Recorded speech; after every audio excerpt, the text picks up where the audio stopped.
तुम्ही यावर्षी हळद पिकाची लागवड करत असाल तर लागवडीपूर्वी जे आपण बेणं साठवतो त्याला कशा प्रकारे प्रक्रिया केली पाहिजे, जेणेकरून कीटकांपासून, बुरशीजन्य रोगांपासून आणि त्याचं मॉइश्चर चांगल्या प्रकारे मेंटेन राहील, जेणेकरून आपल्या हळद पिकाला 100% उगवण होण्यास मदत होईल।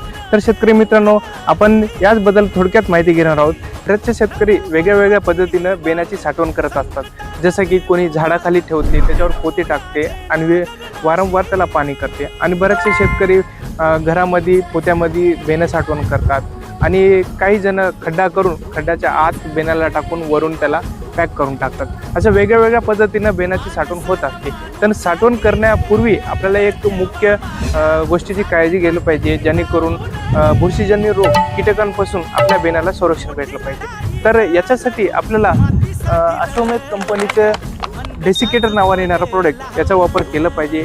आपण हळदीच्या बेण्याला जर याचा वापर केला तर कीटकांपासून आपल्याला संरक्षण भेटते, बुरशीजन्य रोगांपासून संरक्षण भेटते, आणि सगळ्यात महत्त्वाची गोष्ट म्हणजे आपण याचा वापर केल्याने याची मॉइश्चर, आपल्या बेण्याची मॉइश्चर मेंटेन राहते। मॉइश्चर मेंटेन राहिल्यानंतर काय होत असते, जेव्हा आपण लागवड करतो तेव्हा 100% आपल्या बेण्याची उगवण होण्यास आपल्याला चांगल्या प्रकारे मदत होते। तर शेतकरी मित्रांनो, याचा वापर आपण 10 क्विंटल बेण्यासाठी करू शकतो।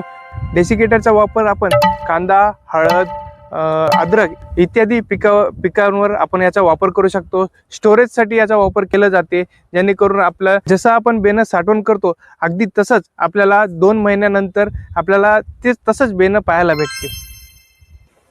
माहिती कशी वाटली कमेंट सेक्शनमध्ये नक्की सांगा, आणि माहिती महत्त्वाची वाटली असेल हळद उत्पादक शेतकऱ्यांपर्यंत शेअर करायला विसरू नका, जेणेकरून त्यांचा पण फायदा होईल। धन्यवाद।